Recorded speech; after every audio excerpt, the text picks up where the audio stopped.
So was there any particular key moment that helped, you were initially hesitant, that helped make you more interested, or?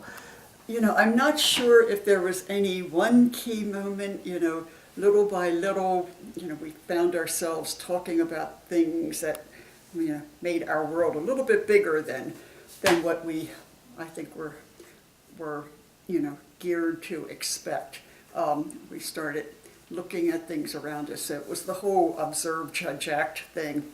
You know, for example, how many people did we know in a particular situation? Well, we didn't know anybody. You know, did we know people of color? No, we didn't. We had no opportunity to. So these kinds of things, as we realized that, you know, there was a bigger world than we had experienced.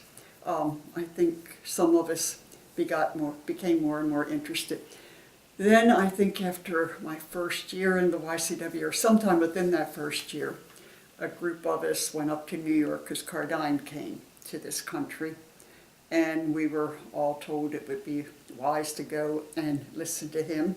So we got in a bunch of cars and had a caravan to New York, which took forever. It was a one-day trip because the cars weren't in great shape. And we got there just as Cardijn was speaking in a room that was, in a hall that was filled. And although I don't remember much of what he said, there was some kind of a spirit there that just had all of us, you know, enthusiastic and curious. We wanted to know more. We were part of something. The spirit just took over. So that on the way back, I know our chaplain, you know, we were asking lots of questions, and that, I think, really sort of clinched it. You know, I know after that I broke off with the guy I was going with, and, you know, that was another milestone. I got disentangled in a relationship, and so then I was free to spend more time with whatever this thing was. At one point, I think it was probably 1957, there was a month training program in Chicago, and our chaplains here in Baltimore sort of convinced two of us to go out to Chicago and spend a month in leadership training. That was another amazing experience. For somebody who'd never left Baltimore, our family stayed put. We weren't travelers. Just to go as far as Chicago and away for a month was a challenge. But to meet people from all over the country, I think there were probably 20 of us in that training program for a month.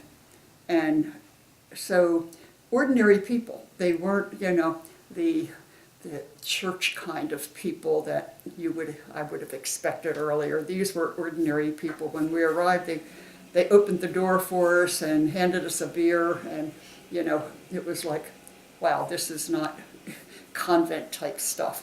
So that month, I think, was another eye-opener.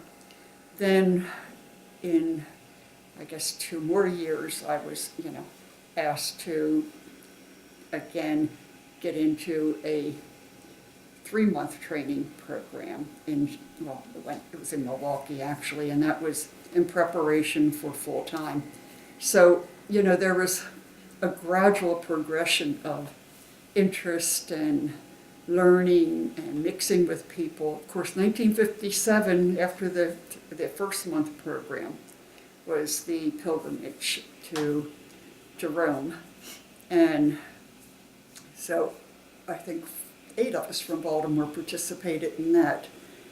And that, of course, was another one of those exhilarating experiences where we met 30,000 other young people from around the world. I remember, you know, the first day in Rome, walking down the streets and people running up to one another and exchanging our YCW pins. And then the night of the Bass of Caracalla was another, you know, as Ramayoni once said, that's when we experienced a little bit of heaven. And we were in the Bass of Caracalla for a folklore night, and that was all very nice. And then Cardijn came in, and the place erupted. And that was the end of the folklore night. We went out in the streets and sang and danced, and I don't know how we did it. We weren't concerned about how we were going to get back to wherever we were staying or who was going to go with us, because we didn't want to get lost when we started out that night, but we somehow found our way back home, never talked about it, because the next day we were all to keep silence, and that was in preparation for our day at St. Peter's.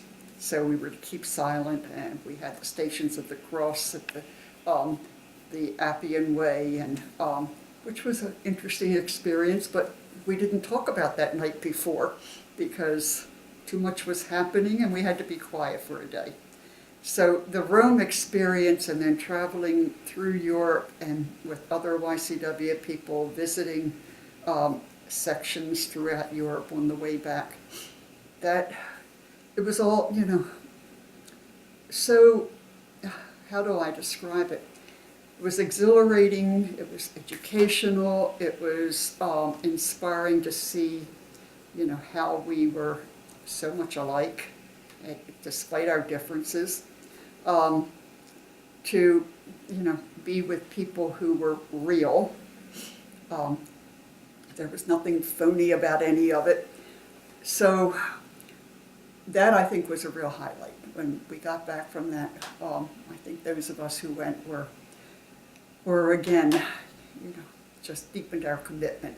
And of course, it did deepen our commitment because we recommitted ourselves in Rome at St. Peter's. Then, working full time, and working in New Orleans, again, all of these encounters with other YCW people were exciting, but it was also, the opportunities that we got to reach out and experience so many things that we probably wouldn't experience if we hadn't gotten involved. It was, learning to pay attention to what's going on around us, and with others, really looking at situations and conditions and trying, as we always had to do on the YCW. You didn't leave a gathering without agreeing to do something. And that whole progress of paying attention, thinking about things, how do we make things better, and committing to do something with others. It was a life training. So I guess once we're involved in any of that, we're stuck for the rest of our lives.